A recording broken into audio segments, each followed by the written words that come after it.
Parapaiá, Ivumbi alonguirá, ai, de lenoa, ai, de lenoa. Meus respeitos a todos e todas. Na realidade, eu estou traduzindo aí uma palavra que todo mundo conhece, que é Mojuba, Mutumbá, né? Calofé, enfim. Tem aí as variações de cumprimento. E eu digo que, então, meus respeitos a todos e a todas. É para mim motivo de grande satisfação poder estar aqui, nesse grupo que tem feito um trabalho brilhante na preservação da tradição cultural de matriz africana. Eu digo que é para mim motivo de orgulho e de satisfação, porque a gente tem dedicado a vida, né, o tempo, todo o tempo da nossa vida nas pesquisas, no resgate e na preservação das tradições. Então, a oportunidade que a gente tem de estar falando para irmãos e irmãs é muito grande. Eu digo sempre irmãos e irmãs porque essa é a nossa tradição, a tradição cultural de matriz africana. Somos todos irmãos e irmãs, né? Independente da etnia religiosa. Então para mim, eu digo que não é um presente, é uma missão que a gente tem que cumprir na vida da gente. E esse tema é muito importante, quer dizer, tem tudo a ver com essa questão de acreditar na missão. A gente, quando vive no Orum, a gente tem o livre-arbítrio de escolher a nossa cabeça. E quando escolhemos a nossa cabeça, nós escolhemos dentro dela o nosso destino. A gente esquece, vem para o mundo físico e tem um tempo para estar aqui no mundo físico e realizar aquilo que a gente se determinou, apesar de esquecer. E aí, quando chega aqui, a gente vai, né, buscando, até que, de repente, a gente entra no trilho.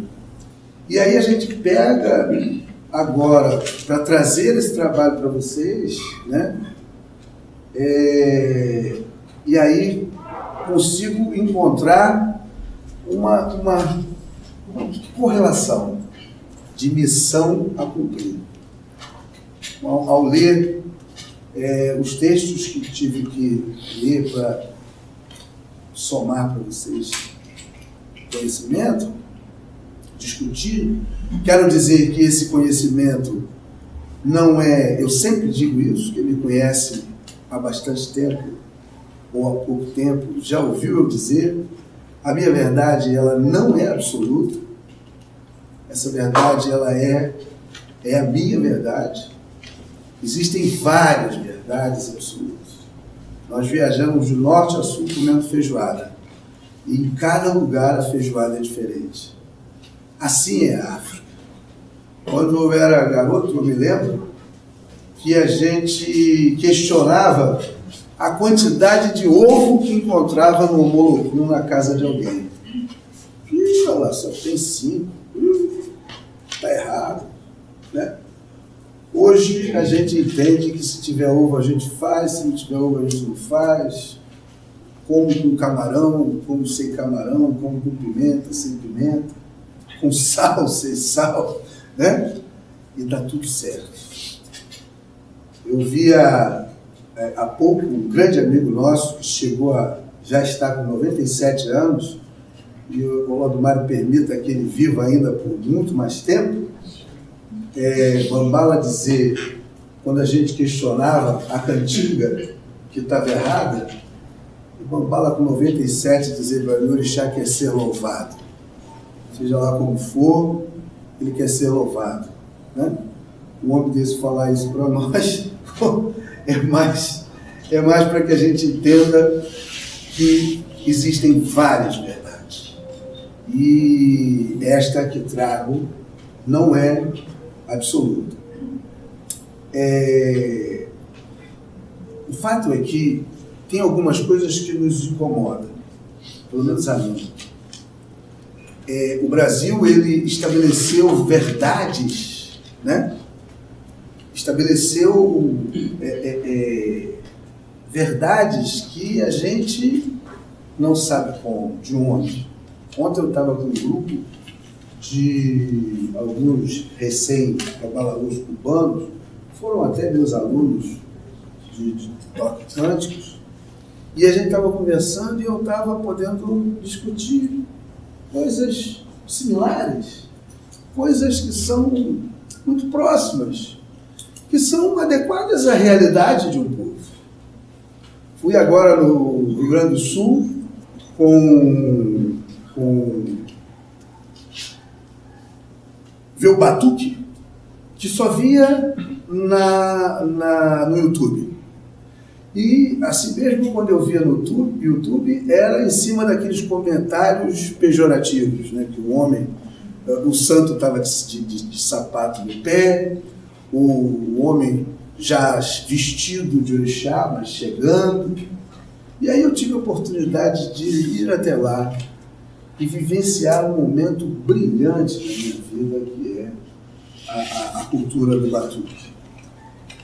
Imaginem vocês, uma cidade com 10 graus abaixo de zero, se dá para a gente ter um Ogum só com um atacando o peito, dançando descalço para lá e para cá, imagine, né? Batuque não tem quarto para trocar de roupa, o quarto do santo, o altar, na própria sala. Então as pessoas já saem de casa.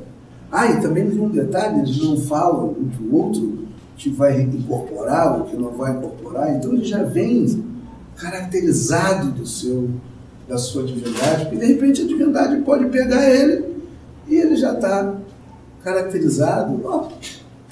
Né? Fui comer uma malá lá que não tinha nada com quiabo, era pirão de farinha.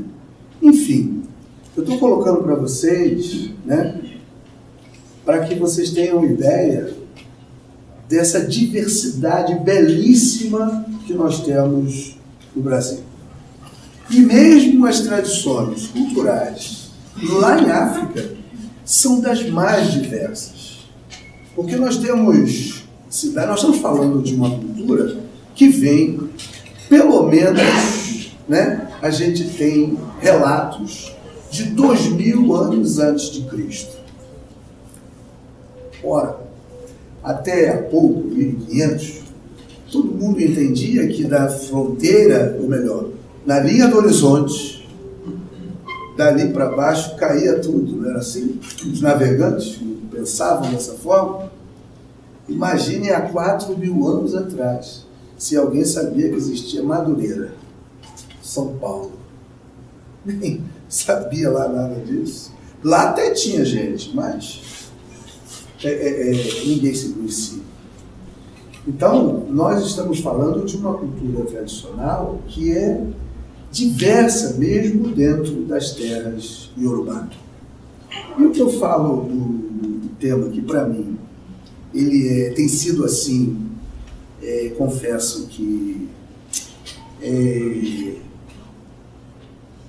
angustiante, não sei, é a relação com o que o Candomblé fez com o Egungun. Um culto de Egungun e o chamado Lesse Orixá e Lesse Egum. Sociedade diferente, que não se misturam. Né? Assim como está acontecendo aí com o culto de Ifá. O culto de Ifá também está sendo assim. O povo começa, brasileiro, que faz essa distinção. Eu sou de orixá ou sou de Ifá? Ifá é orixá também, por que não? Assim é o culto de Lesse Egum e Lesse Orixá. Se a gente não se policiar agora, e eu fico feliz dessa oportunidade de estar aqui falando a minha opinião, se não nos policiarmos agora, lá na frente Ifá vai ficar igual ficou Lesse Egum e Lesse Orixá. Uma coisa diferente da outra. Quando para mim, Ogum, Oxóssi, Xangô, todos são Egum. Todos nasceram, viveram, morreram, foram enterrados e foram divinizados pelo seu povo. Morto móvel. Não é diferente. Então, esta relação, a oportunidade de estar trazendo esta visão para nós, é muito importante para mim poder pensar que daqui a pouco nós vamos ter uma relação de Ogum mais próxima e mais natural. O Axexê hoje, por exemplo, tem gente, é difícil você querer ir no Axexê. Isso faz no primeiro dia, tem que ir a todos. Lá dentro se entra, não pode sair. Tem que ir de branco. Ah, outra coisa, roupa não pode ter brilho, tem que ser sem brilho. Tudo no escuro, com vela acesa. Cara, quem é que vai? Quem é que quer estar louvando os seus ancestrais, seus antepassados, com tanta frequência? O povo vai para o candomblé. O candomblé está a luz acesa, todo mundo entra a hora que quer, sai, depois come e bebe, né? O Axexê está virando uma coisa que só aqueles que gostam muito que vão procurar. Quando, na realidade, é um culto tão importante e tão bonito quanto o nosso candomblé. E de suma importância para a vida da gente. Se nós acreditamos que os nossos ancestrais vivem até hoje, e quando nós chamamos, através dos nossos rituais, eles vêm nos visitar, né? É assim que a gente faz com o Ogum, com o Oxum, né? Até na praça, até no presente, eles chegam até hoje. Por que não estar cultuando os nossos ancestrais com uma naturalidade?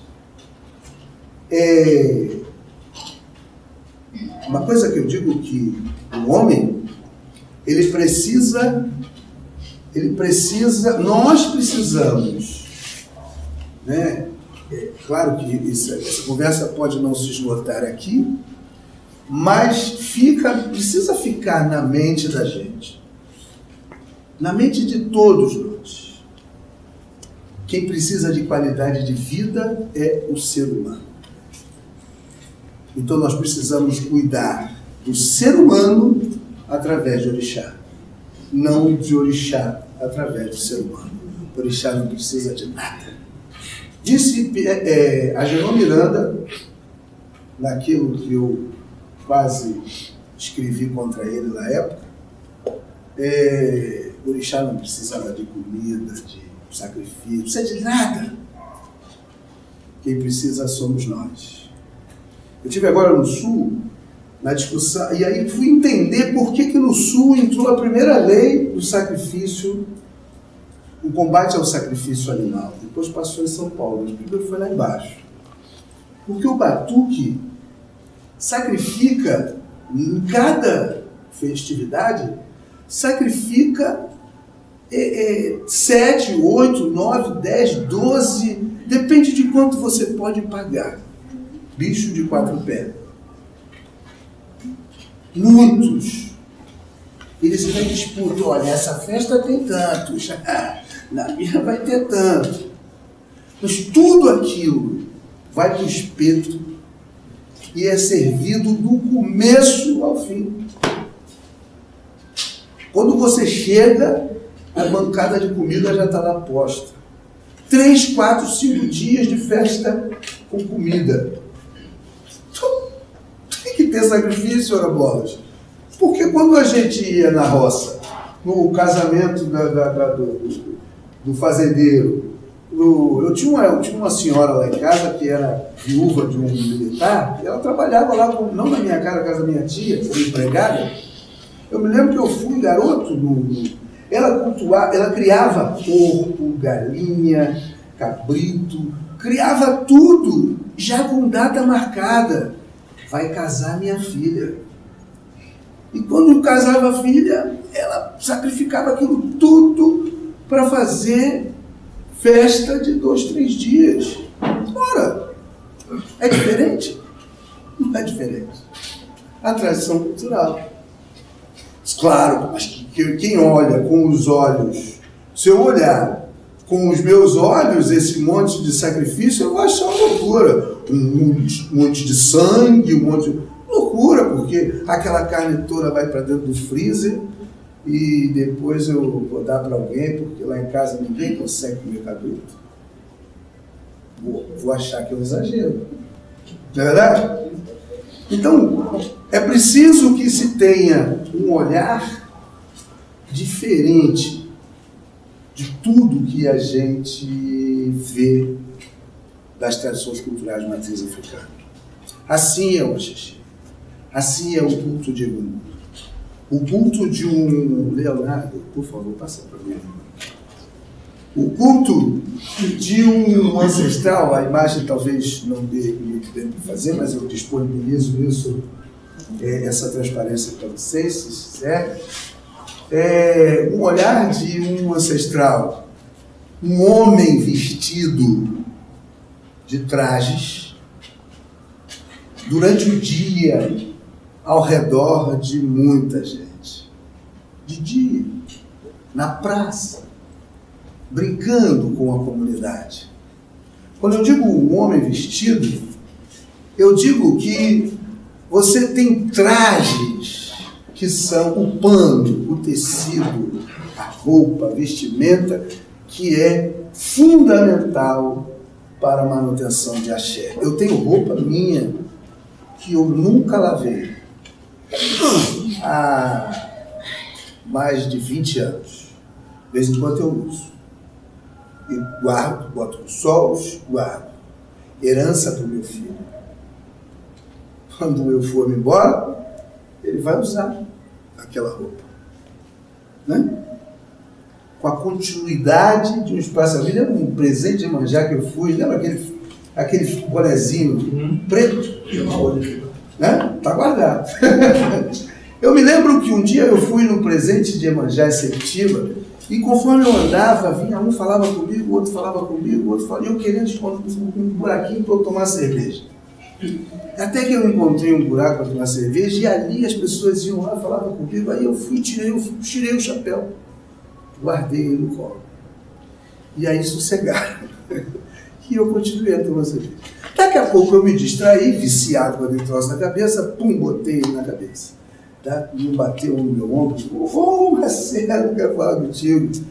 Chapéu que eu usei em várias apresentações, em vários lugares em que eu passava um monte de pó em mim para usá-lo, para poder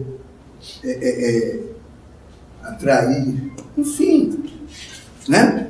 Então estou dando um exemplo desse pano. Fui no Engenho Velho a primeira vez, na festa do Oxóssi.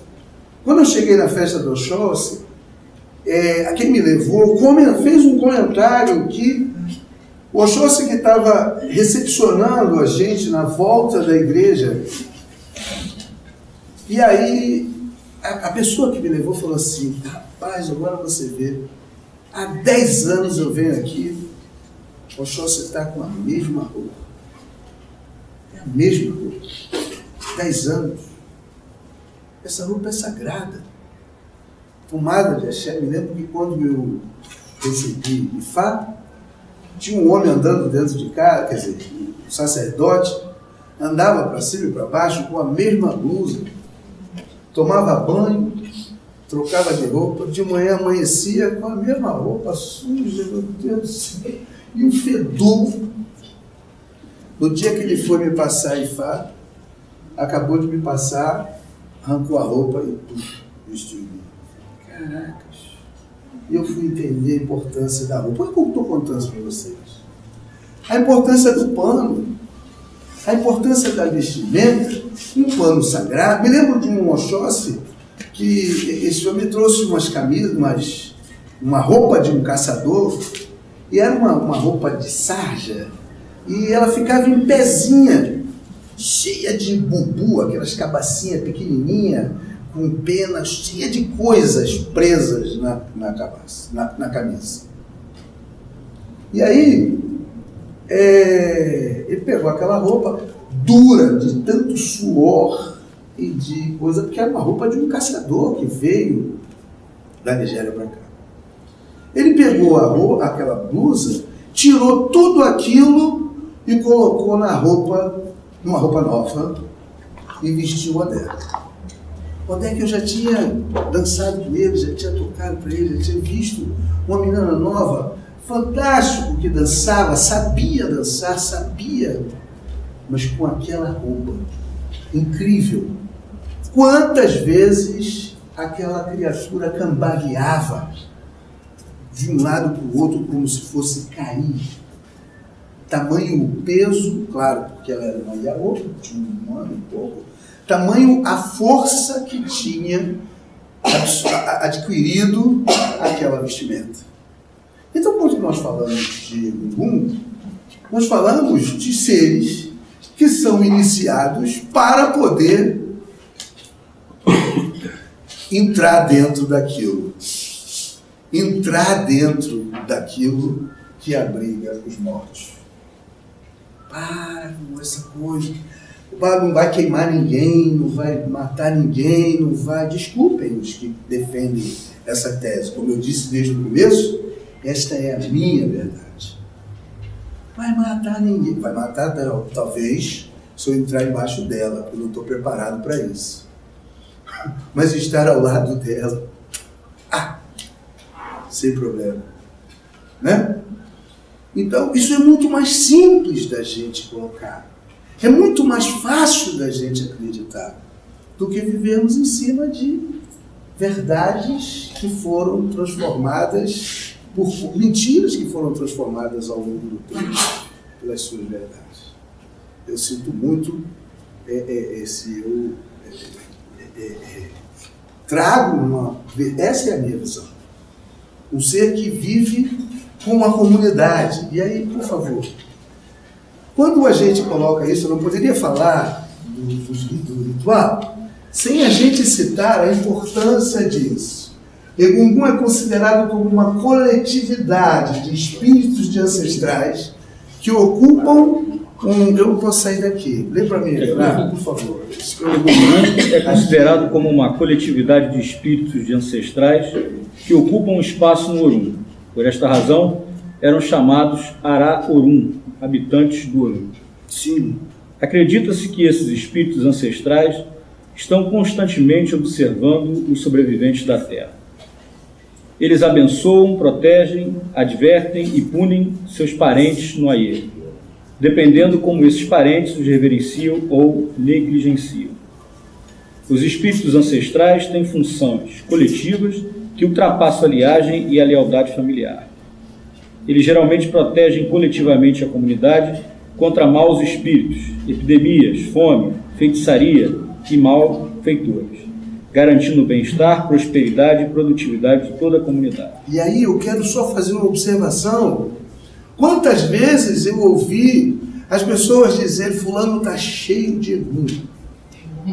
E tem que fazer porque ele está cheio de Egum. Gente, ninguém vai disparar. Eu, pelo menos, não quero estar longe deles. Eu quero que meus ancestrais estejam sempre comigo.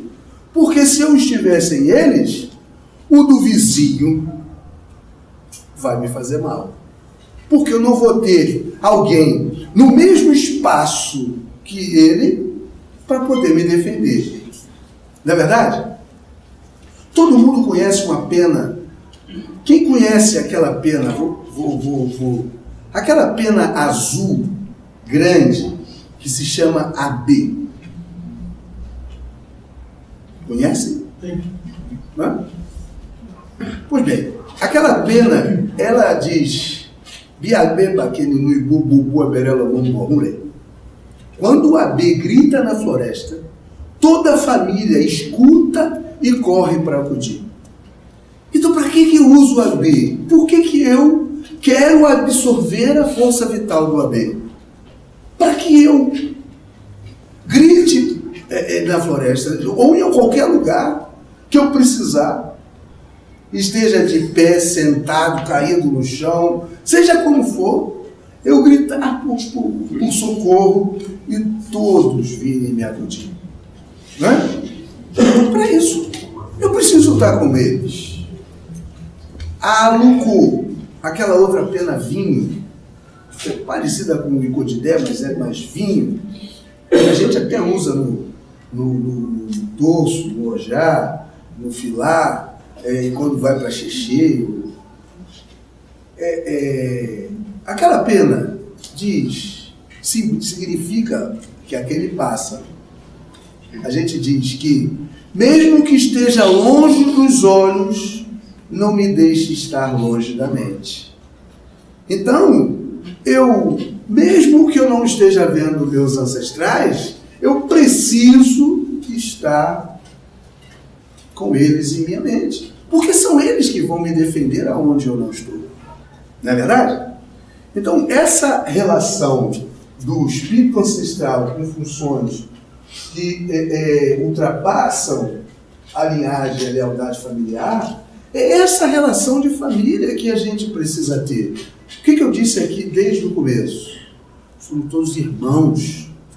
Se nós nos vermos, se nós conseguirmos nos ver desta forma, a gente consegue mudar um pouco essa relação tão...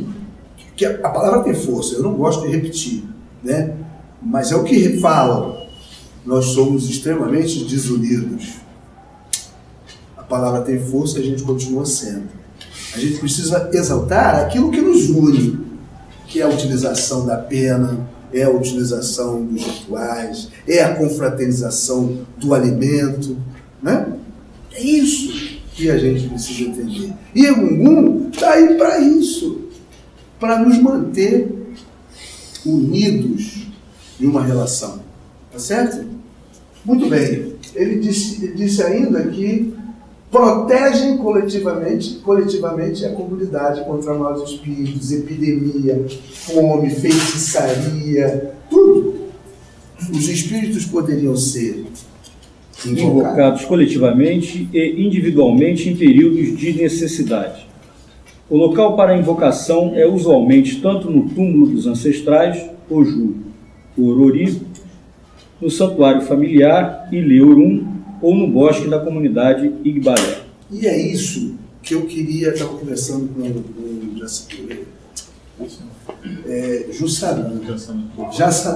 Jussanã da Conab. Do teu primo também. Então, eu estava conversando com ele, né? O que é o Ojúbọ? Vou traduzir. O assentamento. É o assentamento portátil, a representação portátil do ancestral. O pai da família, o rei, a mãe, aquele líder de uma família, ele diz assim, não era isso que eu estava conversando com ele, não, vou chegar lá. Ele diz assim, quando eu morrer, não me jogue fora. Eu quero ficar em minha casa. Eu quero ficar em minha casa. A igreja fez isso muito bem. Se legalizou e consegue garantir o sepultamento do padre ou do cardeal dentro da própria igreja. E nós não conseguimos fazer isso. O que a gente fez? Fez a mesma coisa que Xangô fez com o pai dele. E todo mundo diz que o Xangô, quando o cara morre, o Xangô já foi embora há muito tempo. Foi assim, historicamente. Oranian estava no papel de rei e ele precisava ser enterrado na cidade de Ilé-Ifé. Xangô era o líder de Oió. Não podia trazer Oranian para a cidade de Oió. O que é que ele fez? Ele trouxe seus pertences, trouxe seus utensílios, trouxe parte dele e estabeleceu o Jubon de Oranian na casa dele. Dali estabeleceu as mulheres que eram as sacerdotisas, que é outra coisa também, um tabu no Brasil, né? Mulher precisa ser discutido. O grande problema é a fertilidade da mulher, é a contaminação do ventre. A partir do momento que ela se masculiniza, ela faz tudo, ou quase tudo, que o homem faz. A gente tem Yadagan como sacerdotisa de, mais conhecido como sacerdotisa de Exu, é o que eu tenho escutado. Até agora eu já tenho ouvido diferente. Talvez está sendo mais discutido. Mas a Yadagan era a sacerdotisa de Egungun. Por isso nós temos Biribiri Agaloju, Apere como Mario, Biribiri Agaloju, Mobel, Moyade Forigambele, Mobel, Yadagan, a sacerdotisa de Egungun. E o Ojubó, o local do culto, nada mais é do que o local do sepultamento. Quem assistiu Pierre Verger, o Mensageiro entre os Mundos, tem lá o assentamento, ou melhor, o local do sepultamento do maior traficante, Francisco Félix de Souza, e tinha lá um monte de oferendas colocadas sobre ele. E o que eu estava conversando com ele, são duas coisas que nós precisamos politicamente estabelecer. Primeiro, esse entendimento de que nós precisamos cultuar nossas lideranças dentro de nossas casas, com a maior naturalidade. Agora, na medida em que eu vejo aquilo como um monstro da Lagoa Cor-de-Rosa, ninguém quer, com a visão ocidental, não vai querer enterrar o antepassado dentro de casa. Não é verdade? Porque é assim que a gente vê. Morreu, tem que tirar a mão, tem que fazer bolo, tem que... Caramba! Meu pai era tão bom, me botou no mundo, minha mãe era tão boa que me botou no mundo, me deu educação, me fez crescer. Como é que eu posso agora trocar de mãe ou de pai? Aliás, eu não posso nunca, porque quem me cuspiu na minha cabeça foi o Molu, já cuspiu Egungun, já botou na minha cabeça axé dele. Então, como é que eu posso trocar ele? Já era morto mesmo. Ou não? Não é verdade? Então, veja, esta relação que eu estou falando, a gente precisa ainda estabelecer, e vocês vão ver lá na frente, nós temos que ter um espaço sagrado para sepultamento. Porque nem todo mundo é igual. Quer dizer, no Brasil se tornou igual. O cara que faz diferente, isso é maluquice. Isso é invenção. Porque tem as suas variações. E que não são estabelecidas. Porque a gente não pode ter que levar tudo para o caju, tem que levar para o... Agora tem até o Jardim da Saudade, né, que tem uma relação diferente, enfim, mas ainda não é o que nós precisamos. Tá certo? Então, eu falo do local, do santuário, aonde a gente precisa e a gente cultua Egungun. E aí já dentro das nossas casas, muitas das vezes, a gente estabelece um sacerdote que tem que vir lá para poder, né? Porque a gente não prepara ninguém que seja para dar continuidade àquilo, né? Vamos lá. Em essência, os iorubás se mantêm em constante comunhão com os seus ancestrais, espíritos que estão mais próximos deles do que os orixás. A aparição do Egungun assegura aos iorubá da vida após a morte. E isso que é outra certeza, que a igreja vive aí vendendo os espaços depois da morte, e nós temos a certeza que eles existem. Né? Como é que a gente tem essa certeza? A partir da presença dos nossos ancestrais. Então nós estamos constantemente em relação com os nossos antepassados. Constantemente. Né? Não vemos, mas estamos. Aqui eu coloquei aqui que a Dolores encontrou essa foto lá, não vai dar para vocês verem, mas a gente tem aqui imagens, já estava tudo junto, né? Da cova, do embrulho no tecido, sacrifício, oferendas, e cinco. A gente vai ver isso com mais detalhes. A foto não vai dar para ver aí, mas prometo que eu deixo a transparência para ser enviada para vocês. Eu queria citar uma outra coisa que eu sempre disse. Aliás, eu disse pela primeira vez num grupo que tinha chamado Homonilê. Lembra? Homonilê, Marcos, meu parece até que é meu irmão, Marcos Monteiro. A gente continua junto, ele está fazendo o site do PPLê. O Marcos Monteiro. Lá no grupo eu disse, estava lá uma discussão e tal, e aí eu coloquei pela primeira vez essa expressão. Eu peço que não acreditem em mim. Peço. Mas eu imploro que vá pesquisar.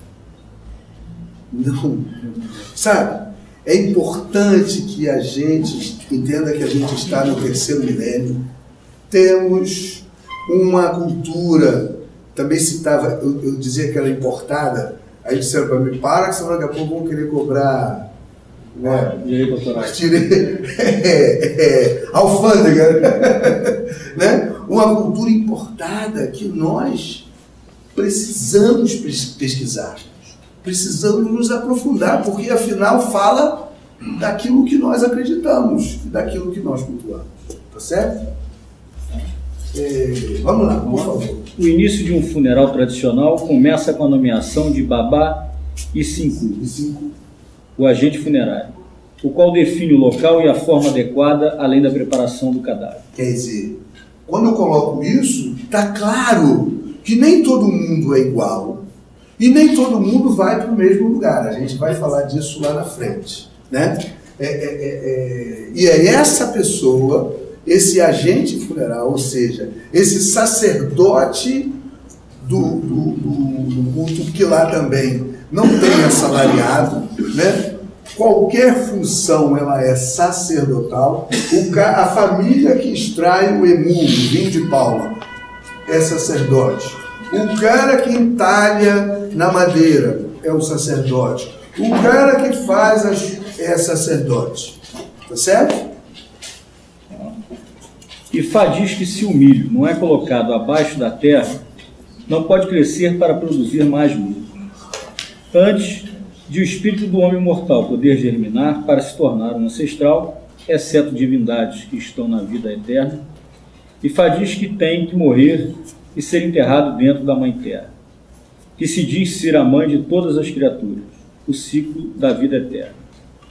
E aí, a gente vai falar sobre essas coisas que estão se tornando, né, essa questão do sepultamento fora da terra, né?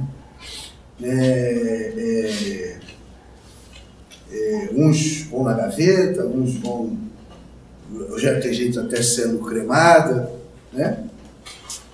Eu começo a pensar nas necessidades do povo brasileiro.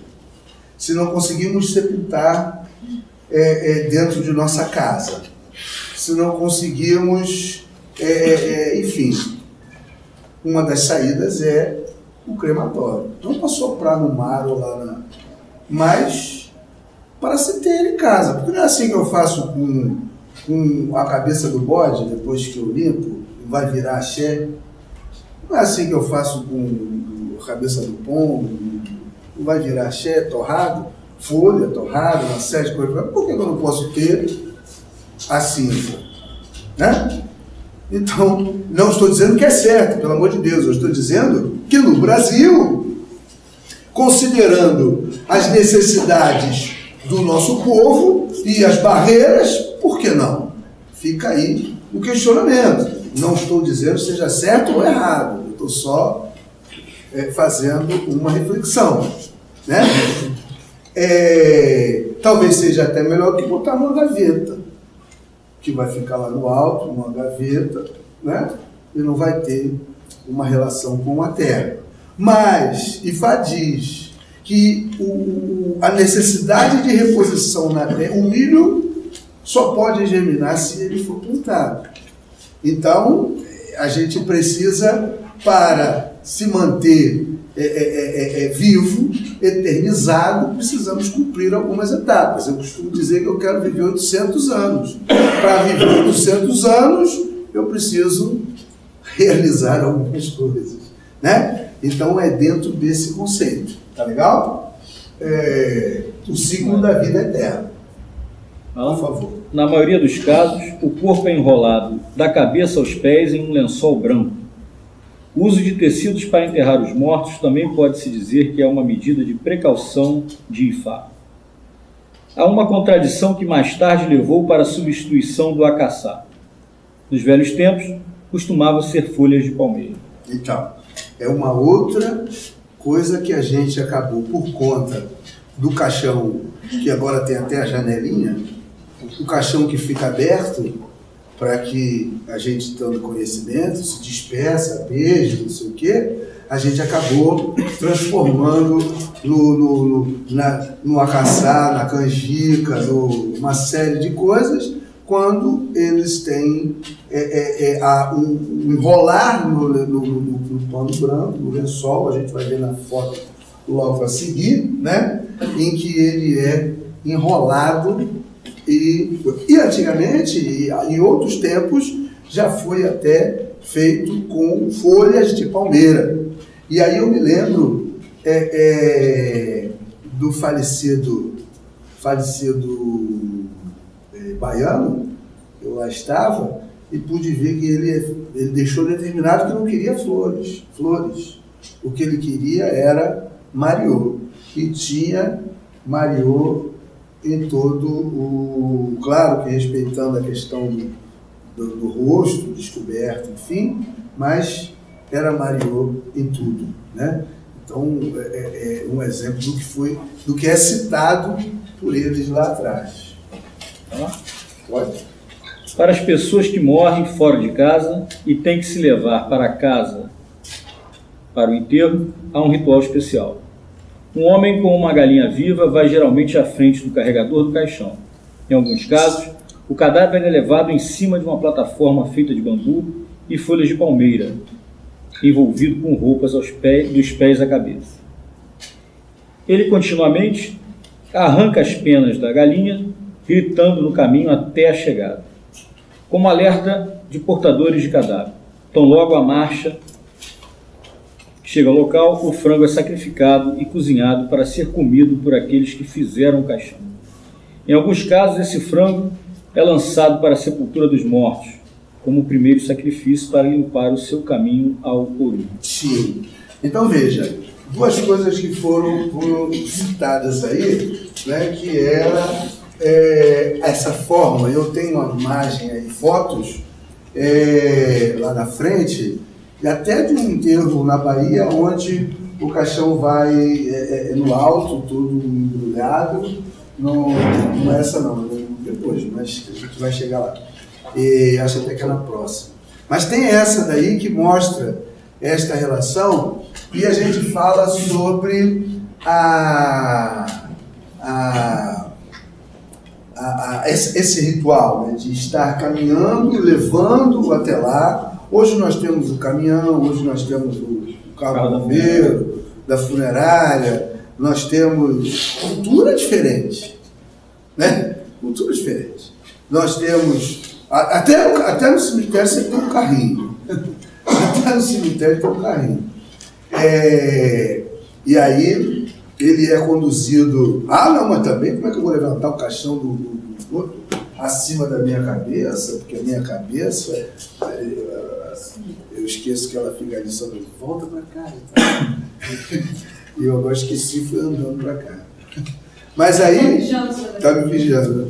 Então, botar acima da minha cabeça, coisa e tal, caramba, por que não? Né? E aí a gente tem esta relação de pano, e tinha também a questão da galinha, né? A galinha vai gritando mesmo, que é outro ato que a gente procura nos sacrifícios, não deixar que o bicho grite, né? Não deixar que o bicho... Mas neste caso, o grito aí não é é da galinha mesmo. É ela que vai berrando, porque está arrancando as penas, e vai anunciando que foi sepultado, o que está indo para o sepultamento. E lá, muitas das vezes, a gente vai colocar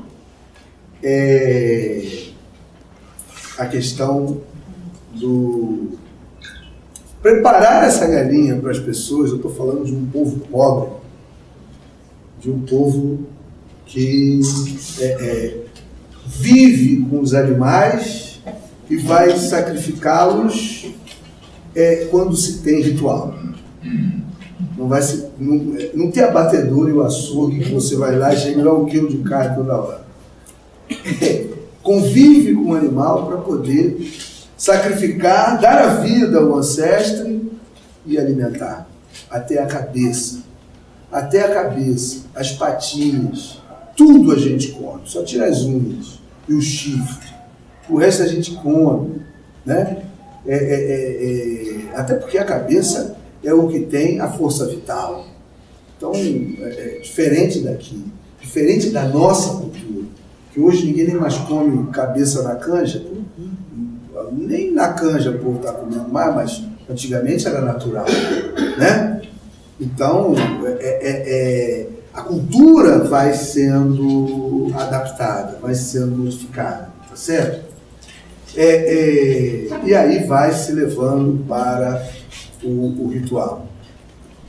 Eu não coloquei nada aqui, mas eu falando aqui, eu me lembrei de uma outra passagem, que é a questão do tem que tirar alguma coisa que botou na hora do sepultamento.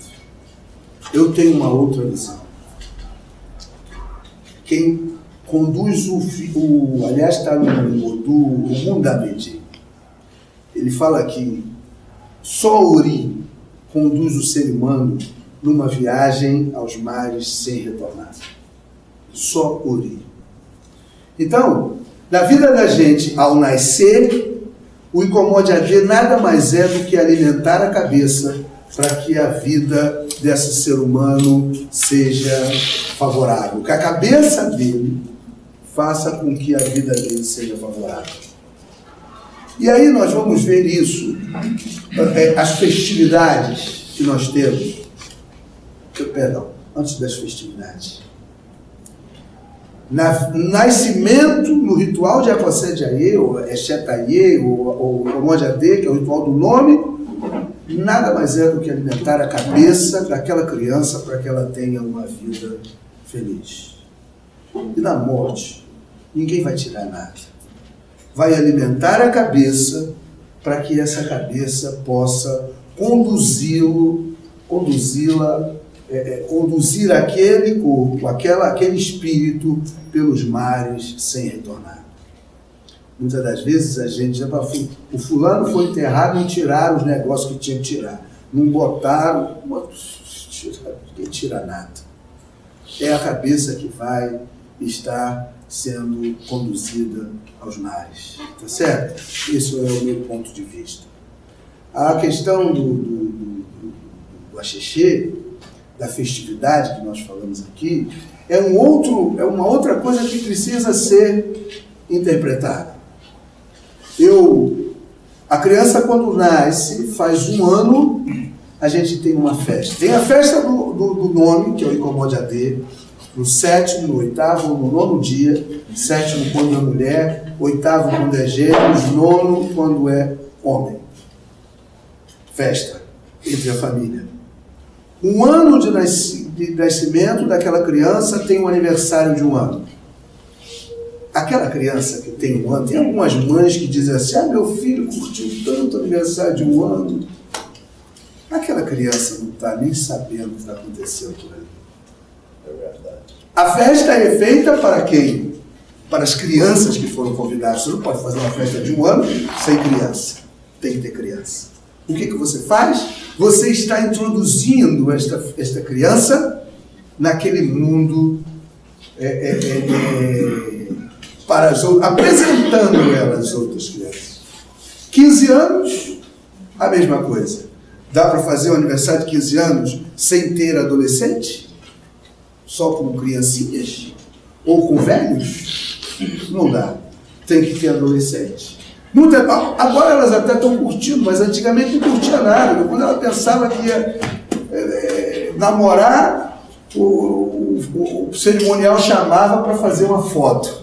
Foto com a madrinha, meu Deus, e ela está vendo lá o príncipe se enrabixando, né? Casamento, dá para fazer casamento sem casais? O padrinho e madrinha, na realidade, foi isso, a intenção de ter casais para acompanhar aquele casal que está nascendo. E a morte? A morte o que é? A festividade para aquele que está indo viajar? Ou uma festa para os que lá estão aguardando por ele? Até porque nos cânticos a gente vai citar nomes dos que já foram, de cidades diferentes. O que a gente está fazendo? E eu digo que ao citar o nome, quando a gente cita o nome, se eu estiver aqui e o Jaçanã estiver lá fora e eu começar a falar aqui dele, ele vai apurar o ouvido. Se ele não conseguir ouvir direito, ele vai vir para a porta e vai vir escutar, não é isso? Então, quando a gente cita o nome, a gente está fazendo o quê? Uma invocação de todos aqueles que já foram para participar dessa grande festa. Né? Muito bem. Se a distância para a casa do falecido, por favor, Léo. É longa, há uma necessidade de preservação do cadáver, para não estragar antes de finalmente chegar em casa. Existem vários métodos de fazer isso, mas uma das mais comuns em terra iorubá é a drenagem de sangue e a infusão de álcool nas veias. Então, vocês vejam que a importância da conservação, a importância daquilo que é puro, daquilo que de que está ali participando dos ritos. A gente viu aquele Quincas Berro d'Água que morreu e foi levado para tudo que era lugar que ele gostava. Não é verdade? Tradição cultural africana, aonde ele vem caminhando, passando, e para que isso não dê mau cheiro, não apodreça, muitas das vezes é feita essa drenagem do sangue. Tem várias outras formas de conservação, mas a mais comum é essa, onde se aplica o álcool nas veias e é extraído o sangue para que possa então conservar. Tá certo? Vai lá? Pode, por favor. Se um homem tomar a sua própria vida, seja por enforcamento, saltar de um penhasco ou afogamento, ritos especiais deverão ser seguidos antes que ele pudesse ser enterrado. No caso de ter sido por enforcamento, A corda não pode ser liberada até chamar um babalaô, pois ele tem que cantar alguns versos de Ifá para que essa tragédia não se repita na família. Então, veja, como é que eu estou colocando aqui, né?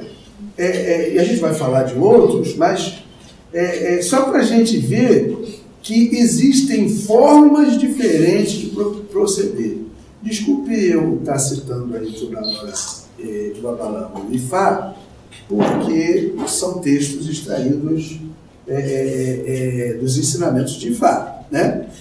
Não estou aqui querendo defender, eu tenho muito cuidado com essa coisa da ifacracia que está crescendo a cada dia no Brasil.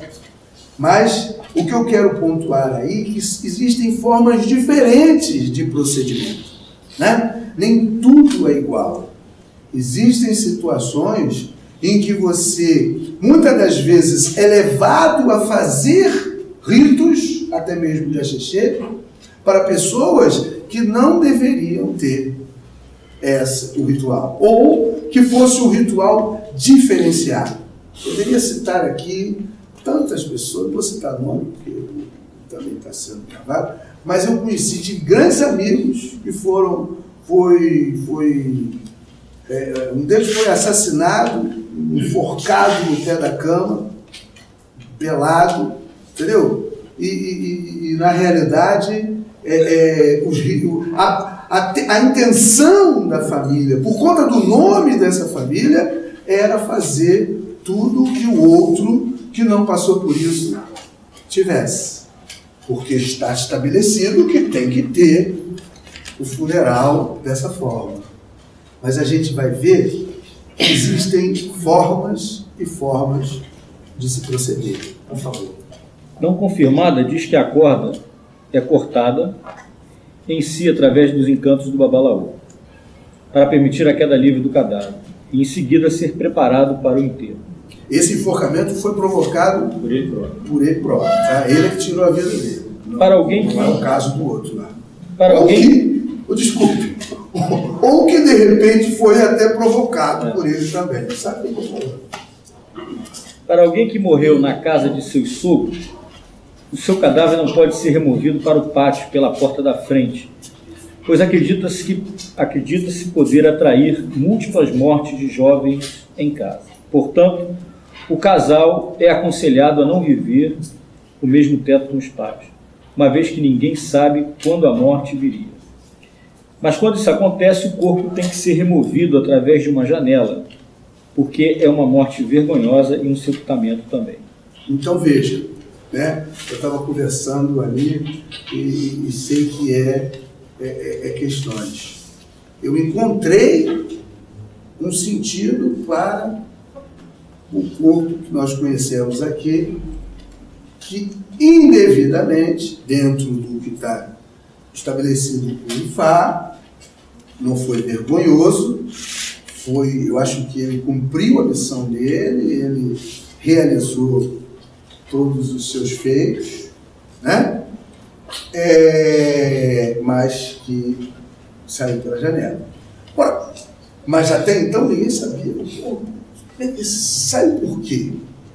Então a gente encontra relatos de Afolabi, se não me engano, em que ele vai citar justamente esse procedimento para aquele que teve uma morte vergonhosa. Uma morte diferente daquela que nós vimos, por exemplo, o babalaô que consultou junto a Gilberto Gil lá sobre a vida de Pierre Verger. Ele vai lá e consulta e diz que ele está feliz, ele cumpriu a missão dele, né? Então acabam fazendo um ritual. Então existem procedimentos diferenciados. Sem muito alarde, o corpo é colocado no túmulo e coberto com terra. Isto significa uma ruptura completa dos laços físicos com os mortos. Os únicos meios remanescentes de comunicação é através da invocação espiritual e mensagens de Ifá. Perfeito. Vamos lá. No caso de afogamento, Adivinhações devem ser realizadas para determinar o tipo de funeral que terá que ser realizado. Eles devem ser feitos para ver se o cadáver tem de ser levado para casa ou se não seria necessário para levar para a divindade do rio. É necessário saber se o espírito do falecido terá de se tornar uma parte da água. Se confirmado, para ser parte do espiritual que constitui o rio ou mar. É acreditado que transportar o cadáver para casa poderia significar desgraça imediata para a família. Portanto, esses corpos são enterrados ao lado do rio. Mais uma vez, reforça a necessidade que nós temos de ter um espaço sagrado, adequado, com a diversidade né? Que pudesse ter um rio passando por dentro dessa floresta sagrada, que tivesse espaços dessa natureza para que nós pudéssemos dizer, saber para onde vai.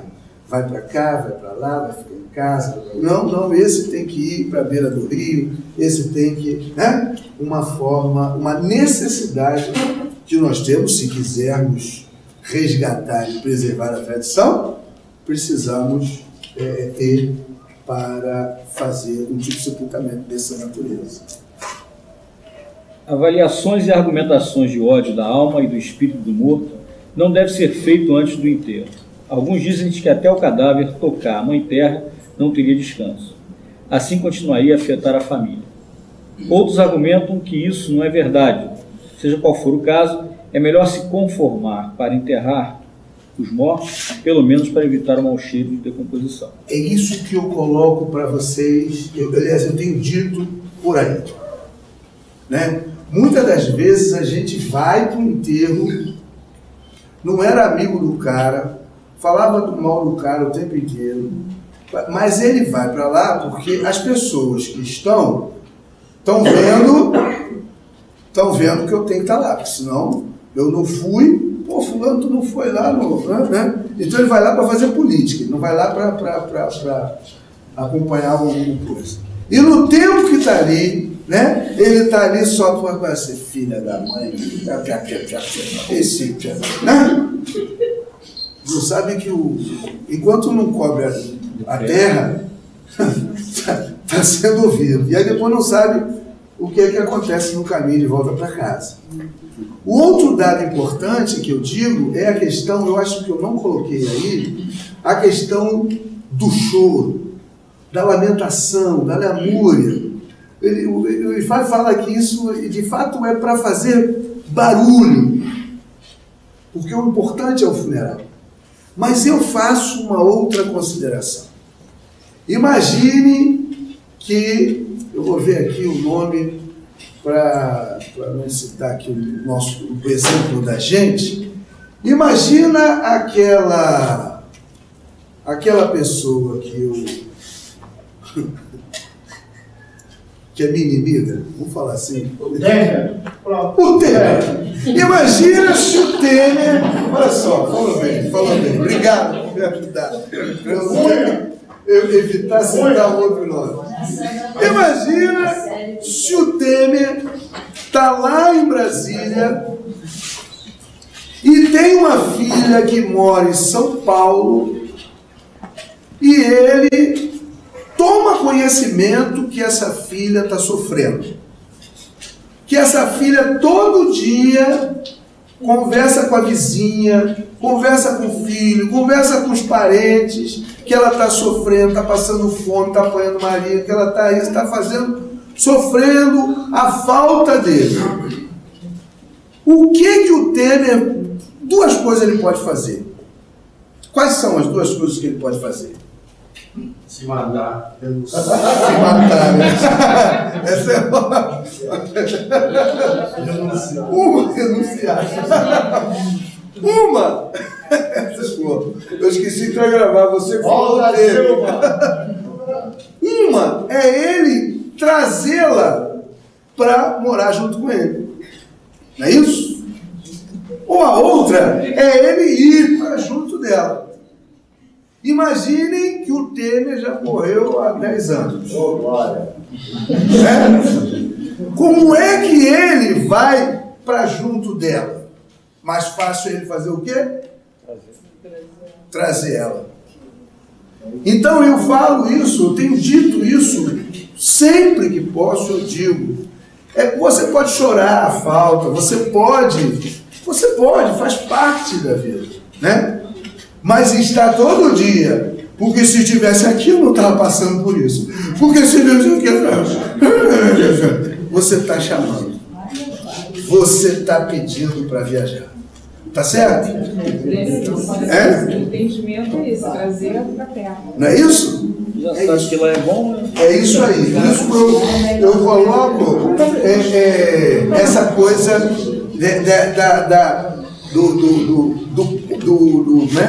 do ficar falando mal do defunto antes dele ir embora. A outra qual é? É uma aberração e quase tabu para qualquer ser humano morrer enquanto os pais ainda estão vivos. Os iorubás chamam de ateinku. Ateinku. Morte prematura. Isso. O enterro desses corpos é geralmente realizado sem a presença dos pais. Penso que por ser um choque psicológico da dor resultante, a sepultura não são exibidos mesmo depois. Quer dizer, foi? Essas mortes dolorosas, resultados em casos excepcionais, é chamado de akudá. Isso, né? Claro que aqui no Brasil a gente faz questão de ir, né? Faz questão de ir estar com o ente querido, graças ao Lord, mas nunca passei por isso, nem quero passar, mas a gente vê que as pessoas ficam ali. Para eles, isso é uma coisa que é considerado um tabu, uma praxe.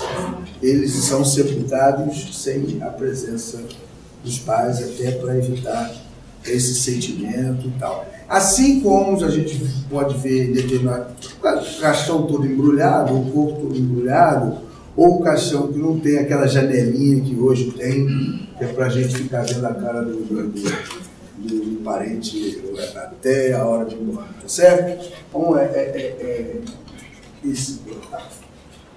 Vamos lá? Pois. Sem muito alarde, o corpo é colocado no túmulo e coberto com terra. Isso significa uma ruptura completa dos laços físicos com os mortos. Os únicos meios remanescentes de comunicação é através da invocação espiritual e mensagem. Então, aqui você vai ter ali uma foto, não dá para ver assim, mas ali com a pá jogando terra, um caixão aqui sem buraco, que você vai ver na foto, você vai ver que eles estão ali sem muito alarde, né? E que também tem uma relação conosco, que a gente tem uma determinada hora e uma determinada cantiga em que a gente pega a terra e joga a terra sobre o caixão, né? Representando aí, quer dizer, nós não estamos tão distantes, não estou dizendo que existem algumas coisas que são a representação dessa ruptura entre nós, certo? Vai. Depois do funeral, movimento de regresso da alma e espírito para o Orum. Enterrando o cadáver dentro da Mãe Terra, tem-se um monte de conotações espiritual. Mãe Terra agora serve como uma entrada no Orum. Assim, a crença de que o Iorubá pode chegar ao Orum através da Mãe Terra. É o caminho. Não se esqueça que antes da viagem para a Terra, o homem tinha determinado o tempo para voltar ao Orum. Um fator muito importante que poderia qualificar-se para o viajante de volta para casa, que lhe permita regressar com os braços abertos e o cumprimento da chamada para o sacrifício quando ele, em vida, faz a sua devoção aos seus antepassados. Se ele tivesse feito aos antepassados passar fome e contrariado, e se ele tinha chamado mentirosos, babalaôs e referir-se a Exu como ladrão, tudo será mostrado a ele em troca. Aí, né? Olha a necessidade que nós temos de estar cultuando nossos ancestrais, estar reverenciando nossos antepassados, Exu, enfim, porque uma hora nós vamos encontrar com eles, né? E ao chegar lá, nós precisamos ser recebidos de braços abertos. Daqui a 800 anos, mas de braços abertos, né? Com a missão cumprida. Então, se acreditamos que eles existem, a gente precisa ter um cuidado constantemente. E aí eu volto a dizer que muitas das vezes o agradar o antepassado, ele é, na realidade, no sentido de entrar no acordo. Eu falo isso lá em Cosmogonia. Nem tudo que a gente faz é do agrado dos nossos ancestrais. Nem tudo que os nossos filhos fazem é do nosso agrado. Não é isso? Mas a gente aqui na Terra tenta ficar impedindo, bloqueando e criando subterfúgios, não é verdade? Mas eles fazem a mesma coisa. De onde estão, vivem aqui criando os nossos, para até que possa resolver o que cabia a eles. Então, cultuar o ancestral constantemente, agradar, é para entrar em harmonia e dizer: deixa eu realizar o que eu escolhi, não posso fazer diferente disso, tá certo? Claro que muitas das vezes ele está mostrando para você que por aquele caminho você vai quebrar sua cara, mas muitas das vezes é o que a gente quer e que a gente decidiu que ele está querendo que a gente faça outra coisa. Então, o cultuar o ancestral constantemente é no sentido de ter ser recebido de braços abertos. É isso que eu finalizo aqui para vocês e espero que não ter trazido tanta polêmica e ter agradado. Obrigado. Dile no aparapaya, gandua dile moço. Sanke ataramushima, olongo alongueo, dile no aparapaya, invumbi alongueira.